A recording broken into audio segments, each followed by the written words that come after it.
Hello guys, welcome to our channel சினோ stories. தொடர்ந்து நம்மளோட சேனலில் ரொம்பவே திகிலான வீடியோஸ் தான் பார்த்துட்ருக்கோம். இன்னைக்கான வீடியோவும் அதே மாதிரி தான். மாதவன் அப்படின்னு சொல்லக்கூடியவர் ஒரு ஃபோட்டோகிராஃபர். இந்த நபருக்கு பழைய காலத்து வீடு, பழங்காலத்து சிற்பங்கள், பழங்காலத்து கோவில்கள், இந்த மாதிரியான விஷயங்கள் ஃபோட்டோ எடுக்கிறது அவருக்கு ரொம்பவே பிடிச்சமான ஒரு விஷயமா இருந்திருக்கு. அதே மாதிரி தான் ஒரு நாள் மேற்கு தொடர்ச்சி மலைக்கு அருகாமையில் ஒரு 60 வருஷம் பழமையான பங்களா ஒன்று இருக்கு. அந்த பங்களாவை போயிட்டு ஃபோட்டோ எடுத்துட்டு வந்தால் நமக்கு நல்ல ஒரு எக்ஸ்பீரியன்ஸாக இருக்கும் அப்படின்ற மாதிரி இவங்களோட ஃப்ரெண்ட்ஸ் மூலயமா இவர் தெரிஞ்சுக்கிறார். அப்போ தெரிஞ்சுக்கிட்டவர் கூட யாரையுமே கூட்டிகிட்டு போகாமல், அவங்க ஃப்ரெண்ட்ஸ் யாரையுமே கூட்டிகிட்டு போகாமல் இவர் மட்டும் அந்த பங்களாவுக்கு போகலாம் அப்படின்னு முடிவு பண்ணியிருக்கார். போன இடத்துல அவருக்கு நடந்த மர்மமான அமானுஷ நிகழ்வை பற்றி தான் பார்க்க போகிறோம். அந்த பங்களாக்குள்ள அந்த அமானுஷம் என்ன, அங்கே என்னதான் நடந்துச்சு, அந்த ஊர் மக்கள் ஏன் அந்த பங்களா பக்கம் போகிறதுக்கு பயப்படுறாங்க, மாதவன் தப்பிச்சு வந்தாரா இல்லையா அப்படின்றத பற்றி தான் இன்னைக்கான வீடியோவில் ரொம்பவே திகிலாக பார்க்க போகிறோம். எப்பவும் போல் இந்த வீடியோ ரொம்ப இன்ட்ரெஸ்டிங்காக இருக்க போகுது. ஸோ வீடியோவை எந்த இடத்துலையுமே ஸ்கிப் பண்ணாமல் பாருங்கள். மாதவன் அப்படின்னு சொல்லக்கூடியவர் ஆல்ரெடி சொன்ன மாதிரி ஒரு இன்ட்ரெஸ்டிங்கான ஃபோட்டோகிராஃபர். இந்த நபர் எவ்வளோ ஃபோட்டோஸ் எடுத்தாலுமே இவருக்கு இவ்வளோ ஃபோட்டோ எடுத்துட்டோம் அப்படின்னு ஒரு மன திருப்தியாக வராதான்.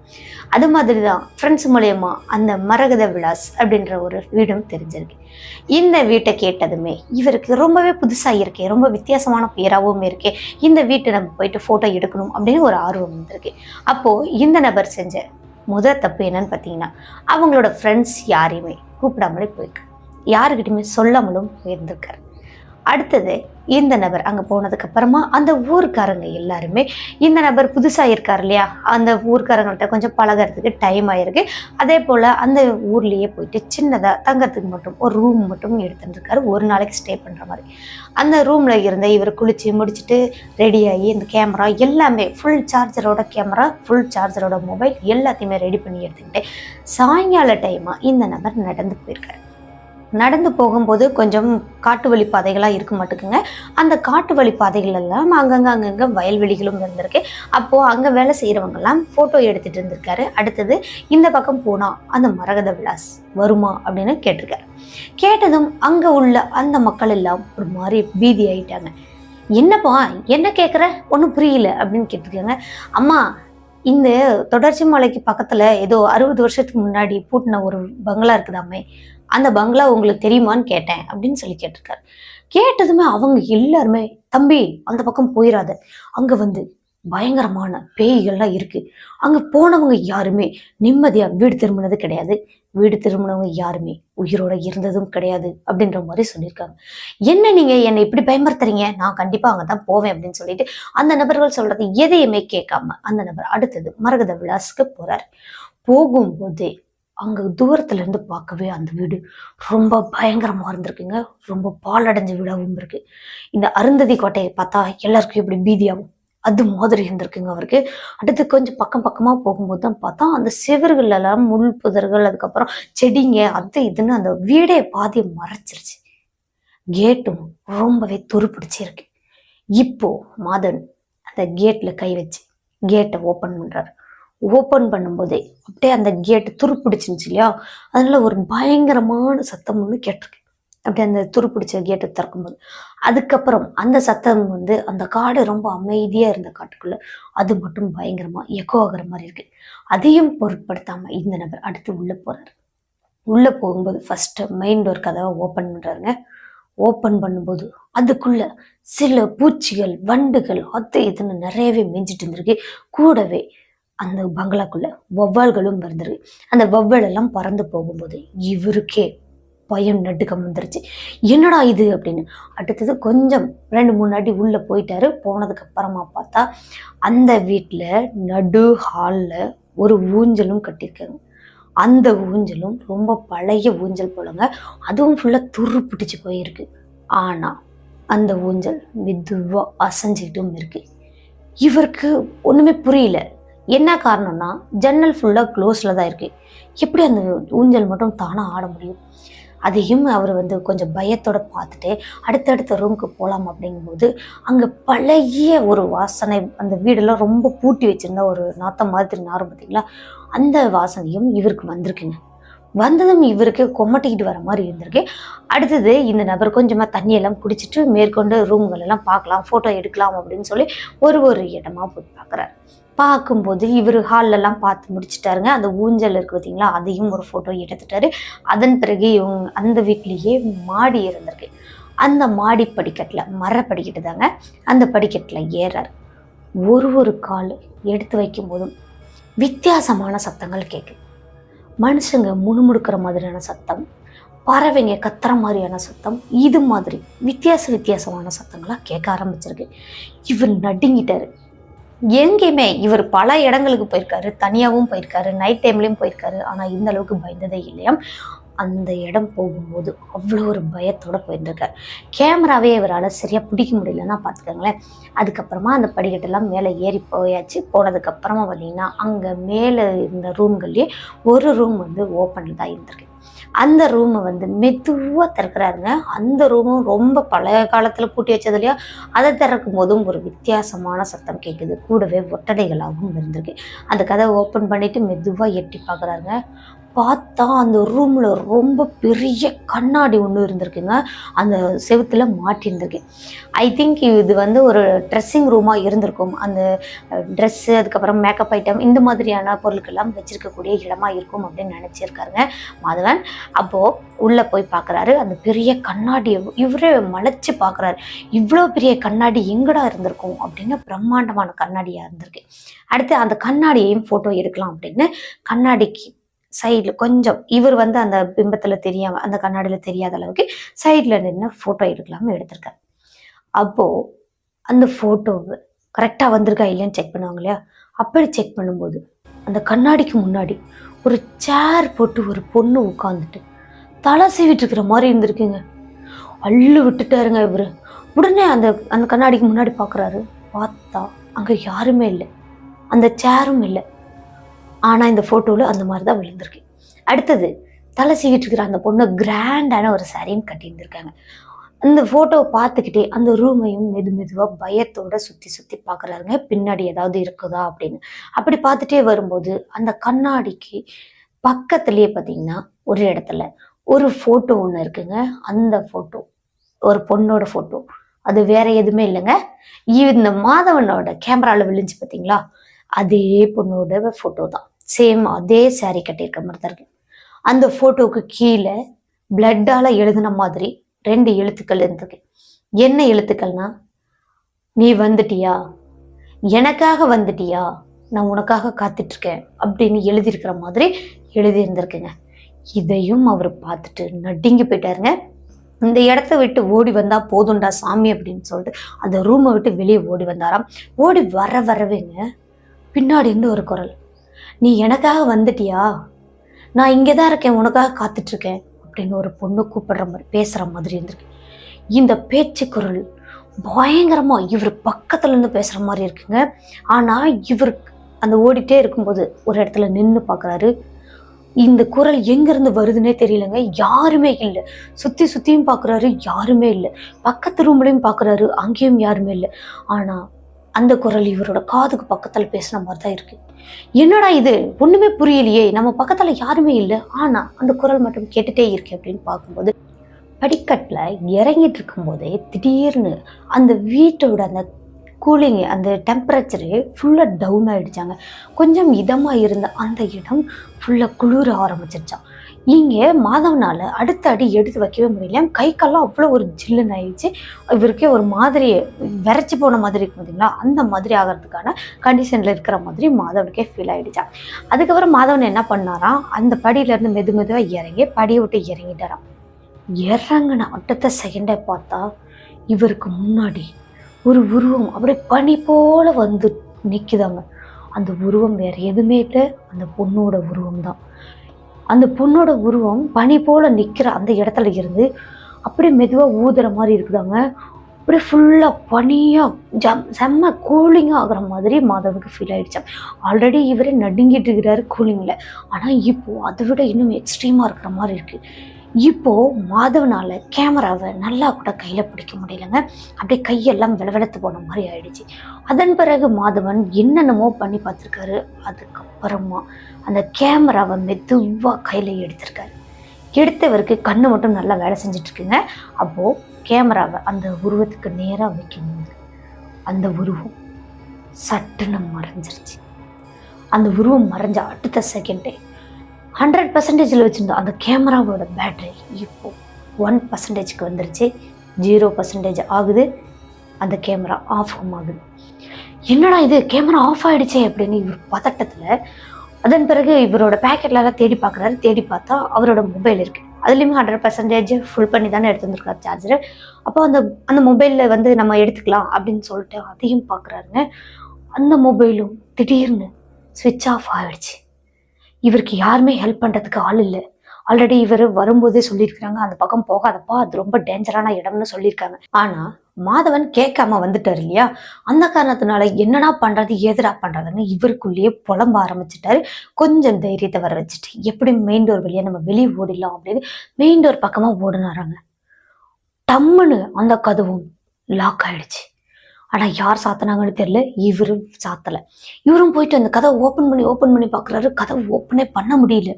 கொஞ்ச நேரத்தில் இவருக்கு பின்னாடி ஒரு சத்தம், எனக்காக தானே வந்த, நான் உனக்காக காத்துட்ருக்கேன், எவ்வளோ வருஷமாக காத்துட்ருக்கிறது அப்படின்னு ஒரு பொண்ணு பேசுகிற மாதிரி இருக்குங்க. இந்த குரலும் மாதவனுக்கு காதுக்கு பக்கத்துலேயே கேட்டிருக்கு. இந்த குரல் கேட்டதுமே மாதவன் திரும்பி பார்த்துருக்காரு. திரும்பி பார்த்தா அந்த இடத்துல இவர் ஃபோட்டோவில் பார்த்தார் பார்த்தீங்களா, அதே பொண்ணு தான் அதே காஸ்ட்லி சேரீயை கட்டிக்கிட்டு இப்போ முன்னாடி வந்து நின்றுருக்கு. நீ எனக்காக தானே வந்த, ஏன் என்னை பார்த்து ஓடுற, வா, நீ இனிமே நம்ம வந்து பிரிய மாட்டோம், இனிமே நம்மளை பிரிக்க முடியாது அப்படின்னு அந்த உருவம் மெதுவாக நகர்ந்து வந்துச்சாங்க. வந்ததுமே இவருக்கு இவ்வளோதான் பயம் இல்லையாங்க. அப்படியே உச்சந்தலையிலேருந்து உள்ளங்கால் வரைக்கும் மேலெல்லாம் சிலிர்த்துருச்சான், புல்லரிச்சு போயிடுச்சான். அடுத்து பயத்தில் என்ன பண்ணுறதுனே புரியாமல் மாதவன் அந்த கதவை பிடிச்சி இழுத்துக்கிட்டே இருந்திருக்காரு. என்னை விட்டுரு, நான் போயிடுறேன் அப்படின்னு கதவை பிடிச்சி இழுத்துக்கிட்டே இருந்திருக்காரு. கதவை ஓப்பனே பண்ண முடியல. கடைசியாக அந்த உருவம் பக்கமாக நெருங்கி வந்துருச்சு. வந்ததுமே மாதவன் அவங்களோட குலதெய்வத்தோட பேர் சொன்னாராங்க. சொன்ன அடுத்த செகண்டே அந்த உருவம் அங்க இருந்து சல்லுன்னு ரிவர்ஸ்லயே மாடிப்படியில் ஓடுற மாதிரி ஓடிச்சாங்க. அதன் பிறகு அந்த உருவத்தை மாதவன் பார்க்கவே இல்லை. அதுக்கு அடுத்து ஒரு 2 செகண்ட்ல அந்த கதவானது தானாவே ஓப்பன் ஆயிடுச்சு. இப்போ மாதவன் வெளியே ஓடுறாரு. ஓடும்போதும் அந்த கதவுக்கு பின்னாடி ஏதாவது இருக்குதான்னு பார்த்துக்கிட்டே அந்த கேட்டு பக்கமா ஓடுறாரு. பார்த்தா அந்த கதவுக்கு பக்கத்துலேயே தான் அந்த உருவம் நின்றுட்டே இருந்திருக்கு. மாதவனை பார்த்த மாதிரியே இருந்திருக்கு. அடுத்து இவருக்கு இன்னும் பயம் அதிகம், இன்னும் நம்மளை விட்டு போகலை அப்படின்ட்டு. அடுத்து இவர் கொண்டுட்டு வந்த பொருளெல்லாம் என்ன எடுத்துகிட்டு வந்தார், எது விட்டுட்டு வந்தார் எதுவுமே கவனிக்காமல் இந்த நபர் கேட்டை விட்டு வெளியே ஓடிட்டார். வெளியே ஓடி போய் கேட்டை டம்முன்னு சாத்திட்டு ஒரு 10 அடி தள்ளி போயிட்டு தான் மறுபடியும் அந்த பங்களாவை பார்க்குறாரு. பார்த்தா அங்கே அந்த மாடியில் இருந்து ஒரு ரூமில், அந்த ட்ரெஸ்ஸிங் ரூம் இருந்துச்சு பார்த்தீங்களா, அந்த ரூமில் லைட்டு போட்டிருக்க மாதிரி இருக்கு. அந்த லைட்டு வெளிச்சத்தில் யாரோ இருக்கிற மாதிரி இருக்கு. யாரோ அங்கே நின்று மாதவனை பார்க்குற மாதிரி இருந்திருக்கு. அங்கே நின்று பார்க்குற அந்த உருவத்தை பார்த்த மாதவன் ஆளை விட்டா போதுண்டா சாமி அப்படின்னு ஓட்டம் பிடிச்சி ஓடி இருக்காருங்க. நல்லாவே இருட்டி கட்டிருச்சு. அடுத்தது இவரும் ஓடுறாரு. இவருக்கு தூரமே குறையிற மாதிரி இல்லை. ஆனால் கிராமம் பார்க்க பக்கமாக இருக்கிற மாதிரி தான் இருக்குது. ஆனால் ரொம்ப நேரம் ஓடுறாரு, எங்கே ஓடுறாருன்னே தெரியாமல் ஓடிட்டு இருக்காரு. அப்போது அந்த சுற்றி இருந்த காட்டுக்குள்ளே இவருக்கு அந்த செல்லும் சுவிட்ச் ஆஃப் ஆகிடுச்சு. எதுவுமே பண்ண முடியல. வெளிச்சமே இல்லாத இவர் பாட்டுக்கு ஒரு கூட்டாம்போக்கில் ஓடிட்டு இருந்திருக்காரு. சரியா இவர் வரும்போது அங்கே வயல்வெளியில் வேலை செஞ்சுட்டு இருந்தாங்க பார்த்தீங்களா, அந்த இடம் பார்த்ததுக்கு அப்புறமா தான் இவருக்கு கொஞ்சம் நிம்மதியாக இருந்திருக்கு. அப்பா நம்ம நல்ல வழியில தான், நேர் வழியில தான் வந்துட்டுருக்கோம் அப்படின்னு. அடுத்தது இந்த நபர் நேராக அந்த கிராமத்துக்குள்ளே போகிறாருங்க. போனதுக்கு அப்புறம் பார்த்தா அந்த கிராமத்தில் எல்லாருமே படுத்துட்டாங்க. மணி எப்படியும் 9 மணிக்குள்ளே தான் இருக்குமாம். எல்லாருமே படுத்துட்டாங்க. யார் வீட்லையுமே லைட் கூட வெளியேறல. இந்த தெரு விளக்கோட வெளிச்சம் மட்டும்தான் அங்கங்கே எரிஞ்சிட்டு இருந்திருக்கு. அந்த வெளிச்சத்திலேயே மாதவன் உயிரை கையில பிடிச்சிக்கிட்டு ஓடி வந்திருக்காரு வீட்டுக்கு. வீட்டுக்கு வந்ததுக்கு அப்புறமா இந்த நபர் கேமரா, ஃபோன் எல்லாம் எடுத்து உள்ள போட்டுட்டு கதவை சாத்திட்டு கொஞ்சம் கொஞ்சமாக உயிரே அப்போ தான் மூச்சு வர மாதிரி இருந்துக்கு, உயிர் வந்த மாதிரியும் இருக்குது. அப்படியே கொஞ்சமாக ரிலாக்ஸ் ஆகுறாரு. ஆனதுக்கப்புறமா இவர் உடனே என்ன பண்ணுறாரு, அந்த கேமராவையும் அந்த செல்ஃபோனையும் சார்ஜர் போடலாம் அப்படின்ட்டு போட்டிருக்காருங்க. இவர் சார்ஜர் போடலான்னு கேமராக்குள்ளே போடும்போது அப்போது அந்த கேமராவில் பேட்டரி பர்சன்டேஜ் 100% இருந்திருக்கு. இவருக்கு ஒன்றுமே புரியல. 0 ஆகினதுக்கு அப்புறம் தானே அது ஆஃப் ஆச்சு. கடைசியாக ஃபோட்டோ எடுக்கும்போது கூட 0% இருந்து ஆஃப் ஆகிடுச்சு இல்லையா. ஆனால் இப்போ எப்படி அது 100% இருக்கும்னு இவருக்கு ஒன்றுமே புரியல. குழப்பம் கூடவே இது எல்லாம் அந்த ஆன்மாவோட வேலையாக கூட இருக்கும் அப்படின்னு நினச்சிட்டார். அடுத்து அந்த கேமரா எல்லாத்தையுமே ஓரம் கட்டி வச்சுட்டு இந்த நபர் படுத்தவர் தான். நாங்கள் எந்திரிக்கவே முடியலையா. ஃபுல்லாக பயங்கரமாக குளிர் காய்ச்சல் வந்த மாதிரி இவருக்கு எத்தனை போர்வை போத்தினாலும் இந்த குளிரே நிற்காமலே இருந்திருக்குங்க. இவரும் 2 போர்வை எடுத்துகிட்டு போயிருக்காரு, 2மே போட்டு படுத்திருக்காரு. ஆனால் இவருக்கு குளிரே நிற்கவே இல்லை. அப்படியே நடுங்கிக்கிட்டே இருந்திருக்காரு. விடிஞ்சதுக்கு அப்புறமா தான் இவரோட மொபைல் சுவிட்ச் ஆஃப்ல இருந்துச்சு இல்லையா. இப்போ ஆன்ல இருந்திருக்கு, ஃபோனும் வந்திருக்கு. ஃபோன் வந்தது யாருன்னு பார்த்தீங்கன்னா இவங்களோட வீட்டில் இருந்து தான் கூப்பிட்டுருக்காங்க. எங்கடா போனவன் வரவே இல்லை, நேற்றே வந்துடுவேன்னு சொன்னா இன்னுமே வர காணோம் அப்படின்னு சொல்லி கேட்டிருக்காங்க. அப்போது மாதவன் ஃபோனை எடுத்துட்டு வந்துடுறேம்மா, இன்னைக்கு வந்துடுவேன் அப்படின்னு சொல்லிட்டு ஃபோனை வச்சுட்டேன். அதுக்கு அடுத்தது பார்த்தா இவங்களோட ஃப்ரெண்டுக்கிட்ட இருந்து ஃபோன் வந்திருக்குங்க. எங்கடா போன, ஃபோட்டோ எடுக்க போகலாம் அப்படின்னு சொல்லிட்டு இருந்தேன், நீ எதுவுமே சொல்லலை, நீ எங்கே இருக்கிற, வீட்டுக்கு போனால் வீட்லேயும் ஆள் இல்லை, எங்கே இருக்கிற அப்படின்னு கேட்குறாங்க. அப்போது மாதவன் என்ன சொல்கிறாருன்னா, நான் இங்கே தான் இருக்கேன் அப்படின்னு அவர் இருக்கிற இடத்த சொல்லி இங்கே வர சொல்கிறாரு அவங்க ஃப்ரெண்ட்ஸ். அவங்களும் என்ன பண்ணுறாங்கன்னா, சரி ஓகே ஃப்ரெண்ட் அங்கே தானே இருக்கான் அப்படின்னு சொல்லிட்டு ஃபோட்டோ எடுக்கிறதுக்கு யூஸ்ஃபுல்லாக இருக்கும் அப்படின்னு இவங்களும் அங்கே கிளம்பி போயிருக்காங்க. 2 ஃப்ரெண்ட்ஸ் அங்கே போனதுக்கப்புறமா மாதவன் இருந்த அந்த வீட்டுக்கு போயிருக்காங்க. போனதுக்கப்புறம் பார்த்தா மாதவன் ரொம்பவே பயங்கரமாக குளிர் காய்ச்சலாக இருந்திருக்காரு. அப்போது எப்படிடா இவ்வளோ காய்ச்சல் இருந்துச்சு, என்னடா பண்ணுனேன், தண்ணி ஒத்துக்கலையா அல்லது கிளைமேட் ஒத்துக்கலையா என்னடா அப்படின்னு கேட்குறாங்க. கேட்கும்போது மாதவன் அந்த கேமராவையே பார்த்துட்டு இருந்திருக்காருங்க. அப்போது கேமராவில் பார்த்துட்டு இருக்கிறதுனால அதற்குள்ளே ஏதோ விஷயம் இருக்கும் போல் அப்படின்னு நினச்சிட்டு, என்னடா நேற்று போய் ஏதாவது ஃபோட்டோ எடுத்தியா, எங்கே போனால் ஏது போன அப்படின்னு கேட்குறாங்க. கேட்கும்போது மாதவனால் பேசவே முடியலங்க. தொண்டையிலேருந்து பேச்சை வெளியே வராமல் இருந்திருக்கு. என்னடா நீ ஒரு மாதிரி இருக்க, வா ஹாஸ்பிட்டல் போகலாம் அப்படின்னு சொல்லிட்டு அடுத்தது ஃப்ரெண்ட்ஸ் எல்லாம் ஹாஸ்பிட்டல் கூட்டிகிட்டு போகிறாங்க. அந்த ரூம் ஒரு நாளைக்கு தானே வாடகைக்கு எடுத்திருந்தாரு. அடுத்தது அந்த ரூமில் இருந்த பேகு, அந்த கேமரா, ஃபோன் எல்லாமே எடுத்துக்கிட்டு ஃப்ரெண்ட்ஸ் அவங்களோட ஊருக்கே கூட்டிகிட்டு போகிறாங்க. கூட்டிகிட்டு போயிட்டு ஹாஸ்பிட்டலெல்லாம் பார்த்துட்டு அதன் பிறகு இவங்க தனியாக ஒரு அப்பார்ட்மெண்ட்டில் கூட்டியிருப்பாங்க போலங்க. ஃப்ரெண்ட்ஸ் மட்டும் சேர்ந்து மாதவன் அவங்களோட ஃப்ரெண்ட்ஸ் எல்லாம் அந்த அப்பார்ட்மெண்ட்டுக்கு போயிருக்காங்க. போனதுக்கப்புறமா மாதவன் அந்த மாத்திரை ஊசிகள் எல்லாம் போட்டதுக்கு கொஞ்சம் ஓரளவுக்கு நல்லபடியாக இருந்திருக்காரு. உடம்பு சரியாக ஆரம்பிச்சிச்சு. அப்போது மாதவன் எந்திரிச்சு வந்து வீட்டு ஹாலில் உள்ள அந்த சோஃபாவில் உட்காந்துட்டு அவரோட லேப்டாப்பை எடுக்கிறார். கேமராவில் உள்ள மெமரி கார்டையும் எடுத்துட்டு லேப்டாப்பில் போட்டு பார்க்கலாம். அப்போது நம்ம அந்த சுவிட்ச் ஆஃப் ஆகும்போது ஒரு ஃபோட்டோ எடுத்தோம் இல்லையா, அந்த ஃபோட்டோலாம் எப்படி வந்திருக்கு, அந்த ஃபோட்டோவில் அந்த உருவம் தெரியுதா அப்படின்றதையும் பார்க்கலான்னு இந்த நபர் அந்த லேப்டாப்பில் மெமரி கார்டை சொருகியிருக்கு. பார்த்தா ஒரு ஃபோட்டோவை பார்க்குறாருங்க. பார்க்கும்போது அந்த கண்ணாடிக்கிட்ட இருந்து ஒரு ஃபோட்டோ எடுத்தார் இல்லையா, அங்கே கூட ஒரு பொண்ணு தலை சீவிட்டு இருந்துச்சே, அந்த பொண்ணுக்கு பின்னாடி ஒரு பெட்டுக்கட்டல் இருக்கிற மாதிரி இருக்குது. அந்த பெட்டுக்கட்டலில் மாதவனோட உருவம் மாதிரி ஏதோ உட்காந்துட்டு இருக்கிற மாதிரி இருந்துருக்கு. இவர் அள்ளு விட்டுட்டாரு. இந்த ஃபோட்டோ சத்தியமாக இந்த ஃபோட்டோவே கிடையாது அப்படின்னு சொல்லிட்டு அதை டெலிட் பண்ணலாம் அப்படின்னு பார்க்குறாரு. ஃபோட்டோ டெலிட்டும் ஆகலை. அடுத்தடுத்த ஃபோட்டோஸ்லாம் பார்க்கும்போது அந்த பனி மாதிரி ஒரு உருவம் இருந்துச்சு பார்த்தீங்களா, அந்த உருவத்தையும் நல்லாவே ஃபோட்டோ எடுத்திருக்கு. ஆனால் அந்த டைமில் சுவிட்ச் ஆஃப் ஆகிற டைம், ஆனால் ஃபோட்டோ மட்டும் கரெக்டாக விழுந்துருக்கு. அந்த உருவத்தையும் பார்க்குறாரு. பார்த்தவர் இன்னும் மிரண்டு போயிட்டாருங்க. லேப்டாப்பை கீழேயே தூக்கி போட்டுட்டாரு. அந்த அளவுக்கு பயந்துட்டார். அதுக்கப்புறமா மறுபடியும் கொஞ்சம் தைரியத்தை வர வச்சுட்டு அந்த லேப்டாப்பை பார்த்தாராம். பார்க்கும்போது அந்த ரூமில் அந்த ஃபோட்டோலாம் இருந்துச்சு பார்த்தீங்கன்னா, அந்த ஃபோட்டோக்கு கீழே கூட எழுதிருந்துச்சு. அதே மாதிரி இப்போது அந்த பனிமூட்டமாக இருந்த அந்த உருவத்துக்கு பக்கத்துலேயும் நான் உனக்காக காத்துட்ருக்கேன், 60 வருஷமாக காத்துட்ருக்கேன் அப்படின்னு எழுதியிருக்கிற மாதிரி இருக்குங்க. இதை பார்த்து தான் அவர் லேப்டாப்பே கீழே போட்டார். அதுக்கப்புறமா ஃப்ரெண்ட்ஸ் எல்லாம் வேகமாக கூப்பிடுறாருங்க. வாங்கடா அந்த ரூமில் நான் என் ஃபோட்டோலாம் எடுத்தேன், வந்து பாருங்கடா எப்படி இருக்குன்னு பாருடா, ரியல் கோஸ்ட் நீங்கள் வந்து பாருங்கடா அப்படின்னு சொல்லியிருக்காங்க. சொன்னதும் அவங்க ஃப்ரெண்ட்ஸ் எல்லாம் சும்மா கலாய்ச்சிட்டு வராங்க. ரியல் கோஸ்டா, ஏன்டா நீ வேறு அதில் ஏதாவது ஏஐ பண்ணியிருப்ப, இல்லை வேறு ஏதாவது பண்ணியிருப்படா, இதெல்லாம் நான் நம்ப மாட்டோம் அப்படின்னு சொல்லிட்டே தான் அவங்க ஃப்ரெண்ட்ஸும் வந்திருக்காங்க. வந்து பார்த்தா இங்கே மாதவன் சொன்னது தான் உண்மை அப்படின்றது அவங்க ஃப்ரெண்ட்ஸுக்கும் புரிஞ்சிச்சிங்க. ஏன்னா அந்த ஃபோட்டோ எல்லாமே நேச்சுரலாக இருக்குது, எந்த ஒரு எடிட்டும் பண்ண மாதிரி இல்லை. எப்படா என்னடா ஆச்சு அப்படின்னு அங்கே நடந்த விஷயம் எல்லாத்தையுமே மாதவன் ஃப்ரெண்ட்ஸுக்கிட்ட சொல்லியிருக்காங்க. சொன்னதுக்கப்புறம் இதனால தான் எனக்கு குளிர்காய்ச்சல் வந்துச்சு அப்படின்ற விஷயத்தையும் சொல்லியிருக்காங்க. சொல்லிட்டு டேய் இந்த ஃபோட்டோலாம் நீ டெலிட் பண்ணிடு, இதெல்லாம் ஏதோ கரெக்டாக இருக்கும் போல், அதெல்லாம் நீ இதெல்லாம் நம்பாத, நீ டெலிட் பண்ணிடு அப்படின்றாங்க. டேய் ஃபோட்டோ டெலிட் ஆகலடா, நானும் டெலிட் பண்ணிட்டேன் அப்படின்னு சொல்கிறாரு மாதவன் ஷாக்கா.